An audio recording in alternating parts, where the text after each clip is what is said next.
Un matin.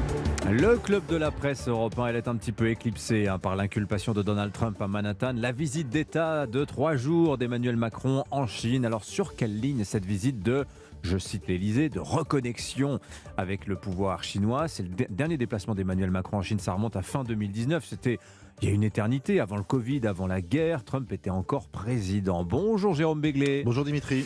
Directeur général du Journal du Dimanche. Mathieu Bock-Côté est avec nous aussi. Bonjour Mathieu. Bonjour. Alors Mathieu Bock-Côté, il va voir Xi Jinping 2 fois lors de cette visite, Emmanuel Macron.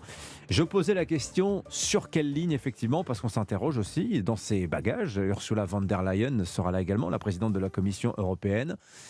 Quel poids ça va avoir, d'après vous, cette visite auprès du président chinois? Alors, d'abord et avant tout, je pense que les pays européens ont tout avantage à s'extraire d'un récit qui se met en place de plus en plus lorsqu'on fait la description du monde qui est le nôtre. C'est le conflit apparemment insurmontable entre démocratie et empire autoritaire. Donc, j'entends, la description n'est pas complètement fausse, mais c'est comme si on voulait reproduire le logiciel de la guerre froide appliqué au contexte du choc des civilisations.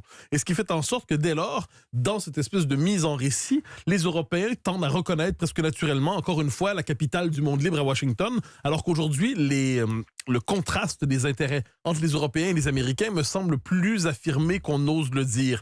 Et dès lors, l'Europe a tout intérêt à trouver sa propre voie diplomatique, sa propre politique avec la Chine, à ne pas se laisser définir comme une annexe lointaine de l'Empire américain, l'annexe extracontinentale. Et de ce point de vue, si Emmanuel Macron, dans les circonstances, est capable de poser un point de vue français et européen, privilège que je n'accorderai pas à Mme von der Leyen, dont je ne comprends pas la présence dans ce voyage, oui. Eh bien, c'est l'idée que l'Europe trouve une voie et qu'il soit autre chose, j'y reviens, que jouer dans le récit et scripté à Washington sur le mode monde libre contre monde autoritaire. C'est la meilleure manière de ne pas comprendre le monde dans lequel on plonge. Mais vous croyez, Jérôme Béglé, que Xi Jinping voit Emmanuel Macron, la France, comme une puissance d'équilibre? C'est le fameux fantasme sur le plan militaire, en tout cas. La troisième voie, ça a parfois marché. Oui. Je vous rappelle que le premier chef d'État occidental qui a fait un voyage dans la Chine de Mao, c'était le général de Gaulle. Il a été après suivi par d'autres, mais néanmoins, il y a une petite histoire. Et à reconnaître la Chine populaire. Et à reconnaître la Chine populaire. Donc il y a une petite histoire qui pourrait être ravivée. Tout à fait d'accord pour dire qu'on n'a absolument aucun intérêt à s'aligner sur des positions américaines aujourd'hui, encore moins qu'hier. Rappelons qu'Emmanuel Macron a quand même pris le soin, avant de partir hier, d'appeler Joe Biden. Hein. Absolument. Mais je pense qu'il aurait pu comment dirais-je, se dispenser de ce coup de téléphone, comme il aurait pu se dispenser de prendre dans ses bagages Mme von der Leyen, parce que je crois quand même que la France a une voix suffisamment forte pour parler au président chinois. Néanmoins, il arrive dans un contexte très particulier. En début de l'année 2023, il s'est passé un bouleversement géoéconomico-politique inédit. Les BRIC, Brésil, Russie, Inde, Chine, Afrique du Sud, pèsent désormais plus lourd économiquement que le G7. Et ça, c'est quelque chose qui est c'est un événement qu'on n'a pas encore suffisamment mesuré. Évidemment, ils avaient avec eux le dynamisme démographique. La Chine, c'est 1,1 milliard d'habitants. L'Inde, c'est un peu plus, un peu moins. Donc, on savait que déjà, le poids démographique était pour eux aux dépens des pays occidentaux. Mais aujourd'hui, ces pays pèsent plus lourd économiquement que les soi-disant 7 plus riches pays occidentaux.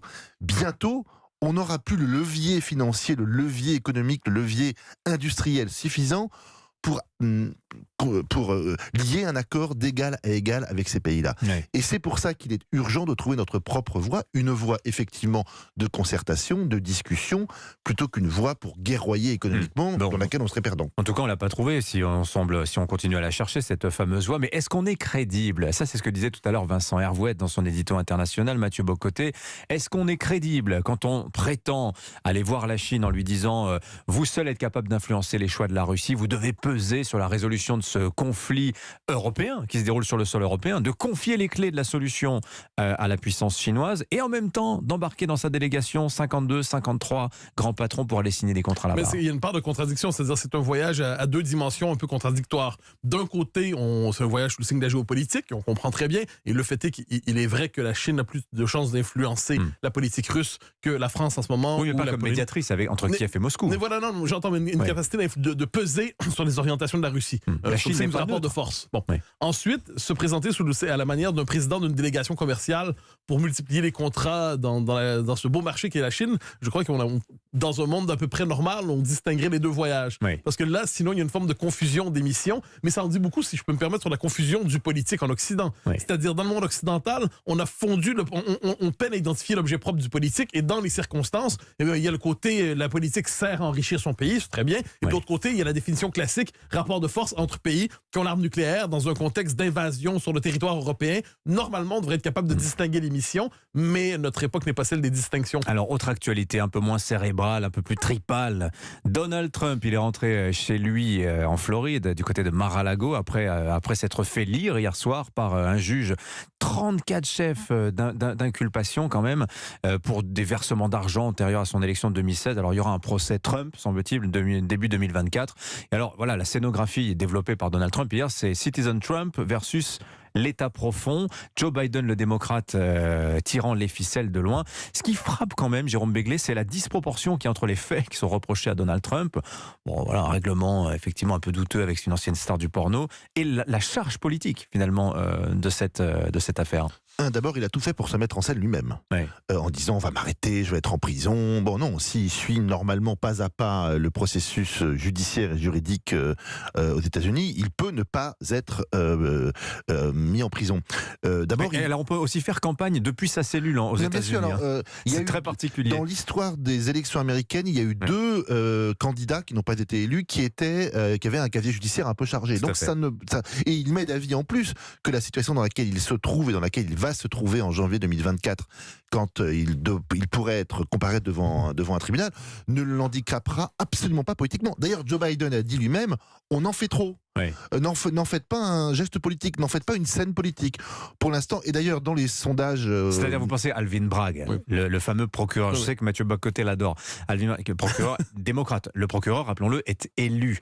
Et vous pensez qu'il ne rend pas service finalement au camp démocrate en voulant, entre guillemets, se faire? Non, mais je pense que c'est ça, c'est-à-dire qu'il y a une telle aversion, il y a une telle trompophobie, puis disant cela, je ne cède pas la trompophilie, mais il y a une telle trompophobie, il est identifié à la manière d'un président en exil intérieur, en situation d'insurrection permanente, et chez les démocrates, je pense qu'il dérègle les esprits. Donc, il veut se le faire, pour le dire en vocabulaire un peu, il veut se le faire. Alvin Bragg veut être celui qui, à l'échelle de l'histoire, aura fait tomber une fois pour toutes Donald Trump. Mais Mathieu Bocoté, politiquement, est-ce que Alvin Bragg est l'idiot utile de Donald Trump? On va lui rendre service en le victimisant, ou bien est-ce que véritablement le gagnant de cette affaire-là, si on met un cran plus loin, ça n'est pas Joe Biden? Voilà, c'est là que j'en arrive. C'est-à-dire que quoi qu'on en dise, se retrouver devant les tribunaux et parce que les républicains n'auront pas le choix finalement. Alors, il y a deux choses. C'est-à-dire les républicains, dans les circonstances, se fédèrent autour de Trump parce qu'ils disent que c'est un procès politique contre celui qu'on ne l'aime plus, on n'en voulait plus comme chef, mais il le redevient au-delà de sa base de fidèle absolu. Premier élément.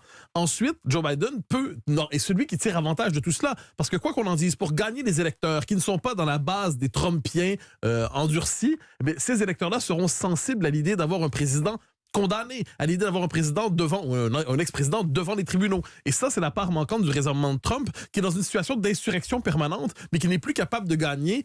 Vous savez, en 2016, quand il a gagné, il n'a pas seulement gagné avec les républicains, il a gagné avec les indépendants. Oui. Le vote de Trump était le vote des indépendants, des gens qui s'étaient désaffiliés des partis, et il les gagnait sur le mode du ras-le-bol et de l'insurrection. Est-ce qu'il peut gagner à nouveau les indépendants s'il passe pour un repris de justice désormais sur la scène politique américaine? Et finalement, c'est Joe la momie qui peut tirer avantage de tout cela. Finalement, Donald Trump va se retrouver un peu dans une configuration à la Marine Le Pen en France, c'est-à-dire des très gros scores, mais ne peut plus gagner finalement, Jérôme Béglé. Alors, d'abord, Marine Le Pen n'est pas dans le processus judiciaire et juridique français dans le même état que... Non, pardon, je parlais vraiment sur le plan politique, le plafond de verre, vous voyez ce que je veux dire. Moi, ce qui m'a frappé hier, c'est que je l'ai trouvé vieilli, ralenti, grossi, et il n'avait plus la morgue et surtout cette façon qu'il a de jouer avec les caméras et de faire le show permanent. J'ai trouvé que même ces petits clins d'œil à la caméra, même ses regards en coin quand il sortait de sa voiture, quand il rentrait dans le tribunal, quand il cherchait la caméra dans la salle d'audience, l'œil s'allumait moins. il a pris un coup de vieux, Donald Trump. Alors effectivement, son éventuel adversaire, Joe Biden, n'est pas non plus un perdreau de l'année, mais on a l'impression qu'il a tellement joué ce rôle-là que lui-même en est lassé. Et lors de sa conférence de presse, qui a duré qu'une demi-heure, alors généralement il nous fait des discours fleuves à Mar-a-Lago quelques heures plus tard, là aussi c'était un peu poussif. Donc je ne parierais pas sur un ressort extraordinaire qui lui est offert pour rebondir et retrouver son siège à la Maison-Blanche. Mais il ne peut pas jouer d'autres rôles. C'est-à-dire qu'il ne deviendra pas demain la figure du grand sage qui connaît une conversion tardive. C'est-à-dire Trump n'existe que dans un langage insurrectionnel, il n'existe que dans le langage du seul contre tous. Et par ailleurs, pour ce qui est du plafond de verre, vous parlez de Trump, c'est un plafond de verre qui touche l'ensemble des républicains globalement. L'évolution démographique des États-Unis fait en sorte que l'électorat potentiel pour les républicains est de moins en moins considérable. Donc les républicains peuvent l'emporter dans des États, dans de nombreux États. Leur État laboratoire, c'est la Floride aujourd'hui. Mais l'évolution démographique du pays fait en sorte que leurs possibilités de victoire sont de plus en plus basses d'une élection à l'autre. Ça fait longtemps qu'ils n'ont pas remporté, soit dit en passant, le vote populaire. Il ne faut pas l'oublier. Bush l'avait perdu une fois. Bon, qu'importe. Vous voyez la situation. Voilà, il a dit, Donald Trump, hier sur le tarmac au Texas, je suis votre guerrier, je suis votre justice. Donc voilà, c'est l'essence même du Trumpisme. C'est le personnage de Marvel, quelquefois. Voilà, ça veut dire, non mais c'est pas moi qui sera entré au procès, ce sera vous, les électeurs. C'est peut-être un peu court cette fois-ci. Merci Jérôme Béglé, merci Mathieu Bocoté.